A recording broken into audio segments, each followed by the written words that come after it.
Hi guys, welcome back. Welcome everybody. I thought I'd bring you back just to join me. I'm just not doing anything major. I've got a couple of these to rough down to get them to round to see what it's like. They've got a lot of marks on them here, diggings, where I don't know for sure. I should probably know, but I don't. I think they've been grabbed by a machine and pulled, you know, so they've left a lot of marks on them. So I just want to rough them down to round, so that's what I'm doing. But it did come up to a point because I was asked twice, so I was going to start doing this, and then I thought about finding centre on pieces of wood, all the different sizes and shapes. People have asked about it. So yeah, you people that know already how to find your centres, go away. It's nothing to do with you. You know it all. But for people that don't know, there's so many things out there. I mean, I've got to look. This is a centre finder. Okay, one of these plastic things like this, and Lisa zoom over onto the top of this wood. Basically, you'll put that on, and I mean, I've already found my centre on this one. Okay, there. But you would put this on, and you will draw a line, and then you will move it, draw a line, you will draw a line, you will draw a line, and you keep going round in circles with it like that. And where the majority of the lines cross is normally where your centre would be. They're okay. I don't find them very good. I don't tend to use it. I bought it a long time ago. It's just one of those things you do, don't you? For me, oh sorry, I've also got this saw, which you can get. You know, it has the ruler, same thing, but it can fall apart. Same thing with this though. It's not as accurate because you've not always got a round piece. Wood doesn't tend to be dead round, does it? So they work well on round pieces. On this, you've got to take an average of fit. So I don't like that. I find, for me personally, the most accurate way is a compass, or like a set of your dividers and all that. You know, all these sort of things are brilliant. I've already found it on that one, so I won't do it on that one. I'll do it on this one. And just to show what I will do. So I'll take a look at it roughly, and I'll roughly work out where the middle is, just by eye, put it on there. Now, I'll take that out a bit. So I'll come near to that edge and that edge, right, I'm going fairly even, so I'll take that right out to that edge, there, come there. So I've gone past the edge. So what I will do is bring it back in half the distance and move it back. I'm on the edge. Now I'm bang on that edge there, look, pretty much right there. Now I'll go to that side. I'm just in from the edge fraction, just in a fraction. There I found it straight away. So there you go. So a little mark on that, and that will give me my circle as an average. Okay, and again it's the same on the other side. It will be roughly the same. So I'll just find from here, because I've already done it the other side. I'll put that to the edge, bring that to the middle, and have a look. Now I'm out from that one. So, and that, and there. So this, obviously this log is different sizes. That's why it doesn't always work if you just try to work it out with lines and things. So I will move that to that edge. Right, I'm nearly on that edge, so I've just got to go out half that distance, bring it right to the edge.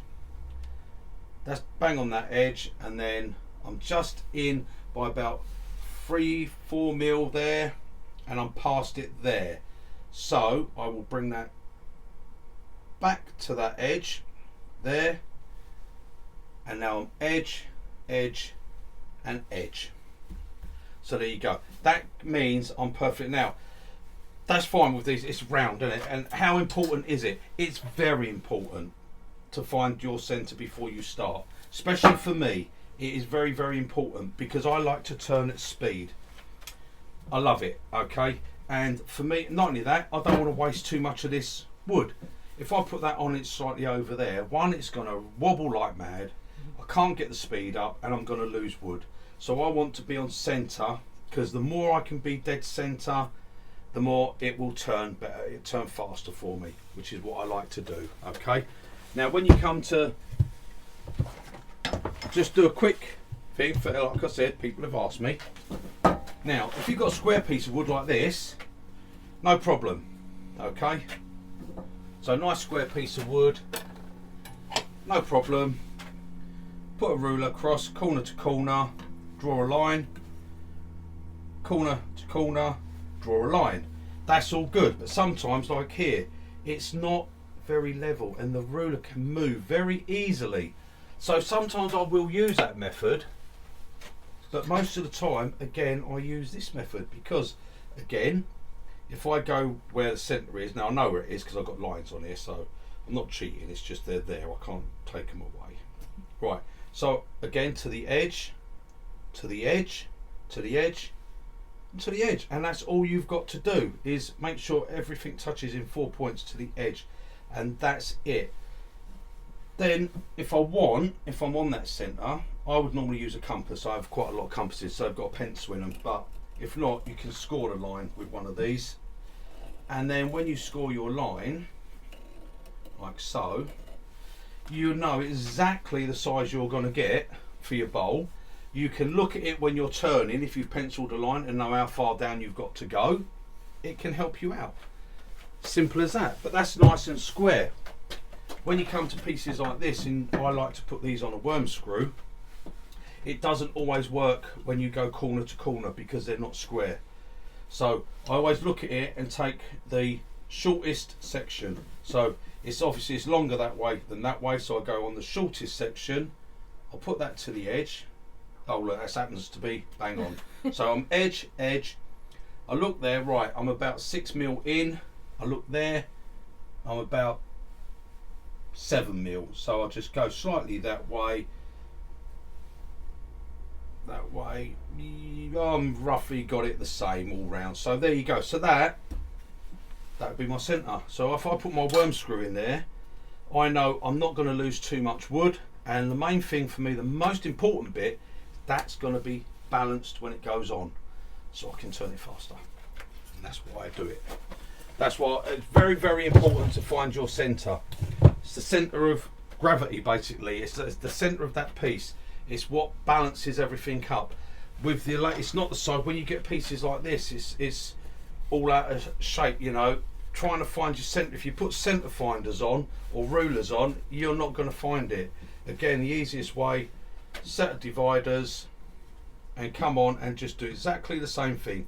Roughly eyeball the centre, bring it out to one edge, touch it there, come over there. You can see I've got about 5 mil, so I go half the distance there, then move it to the edge,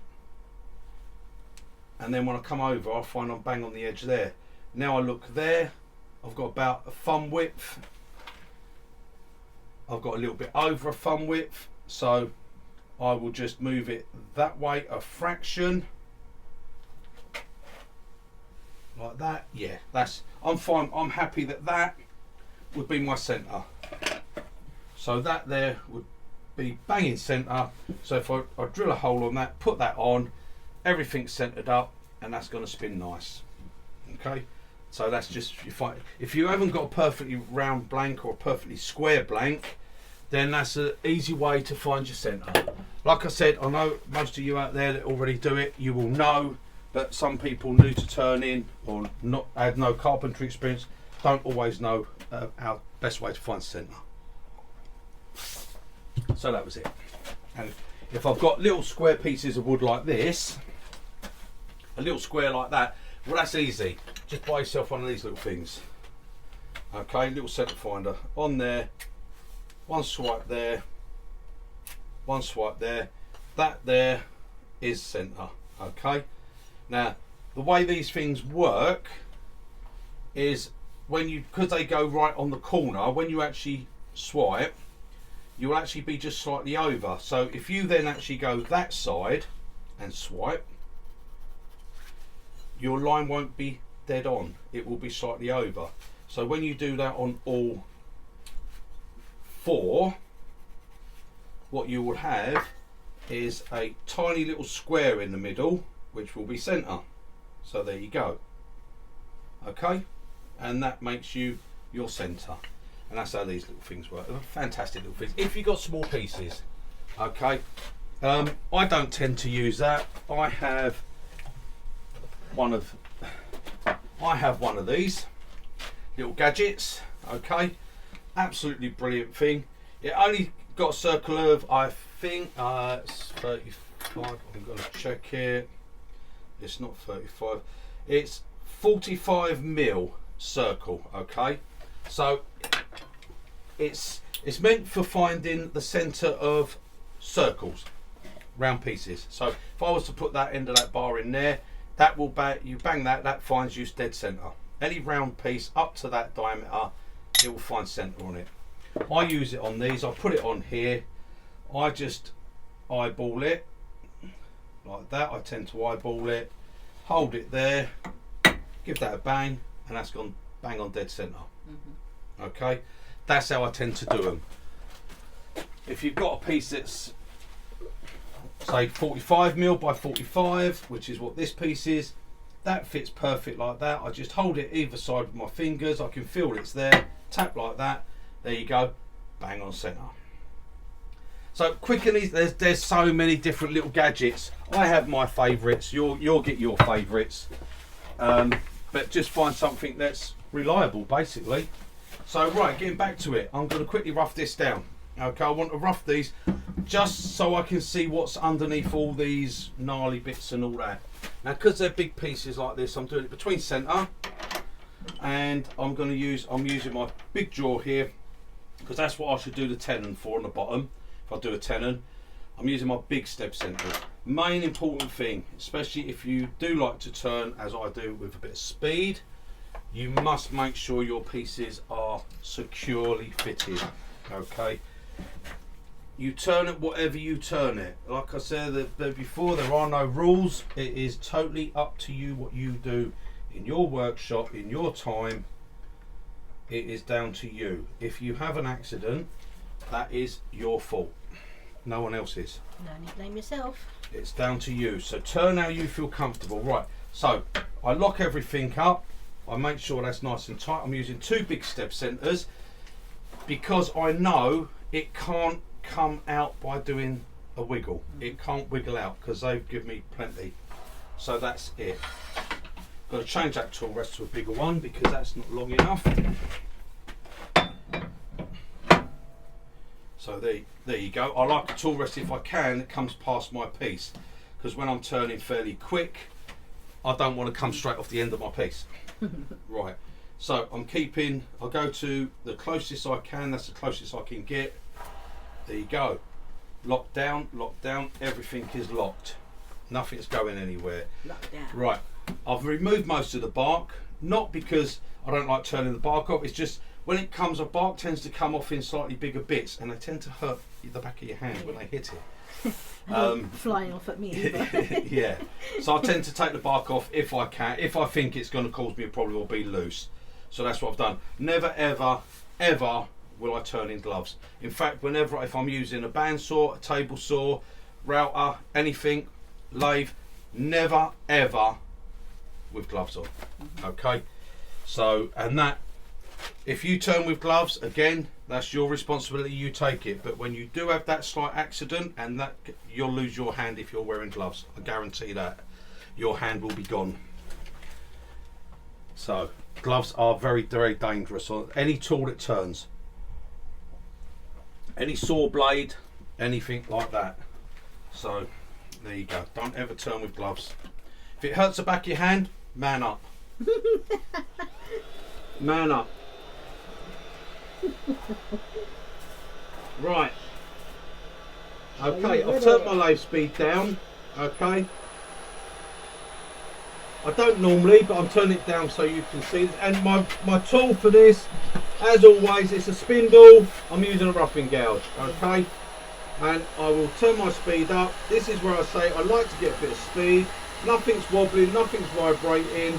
Okay, I'm just going to stand this way a little bit as I get my speed up.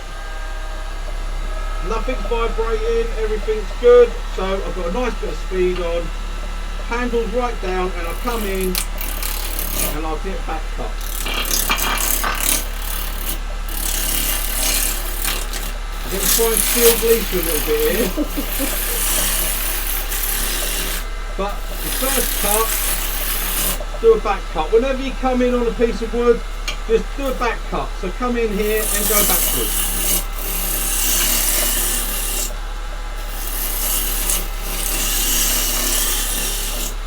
Because I can tell, and even that, I've only gone to there, but I can fit my finger in there, but that's too far away. Get your tool rest in. And if you move it with the lathe turning, don't hit the piece of wood. It's as simple as that.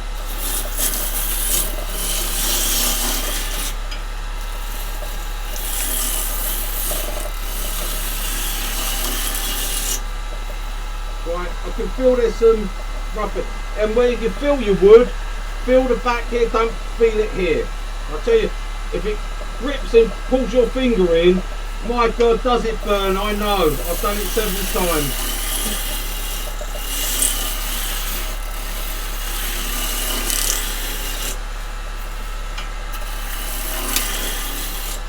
I can still feel there's some bits there.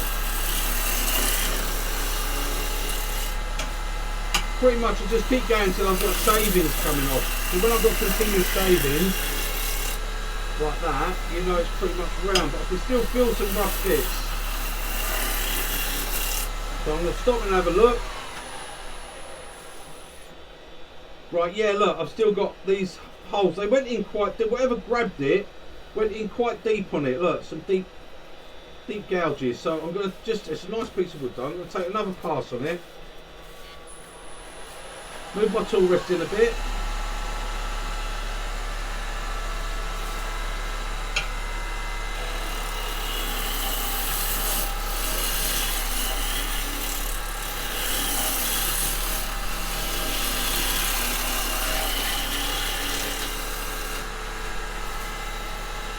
Right, there's just one little bit there, I can just feel them, see? So I think when I actually turn a piece, I will go past them, so it'll be alright.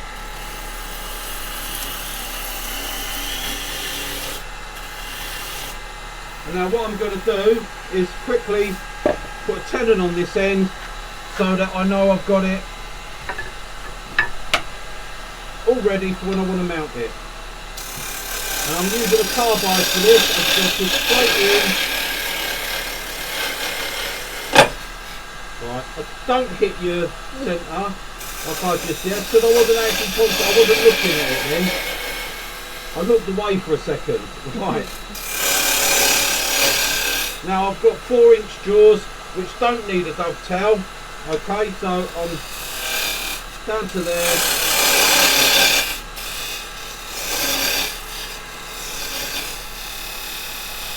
I'm rolling it slightly, I'm putting, doesn't need a dovetail, but I always put a very, very slight dovetail.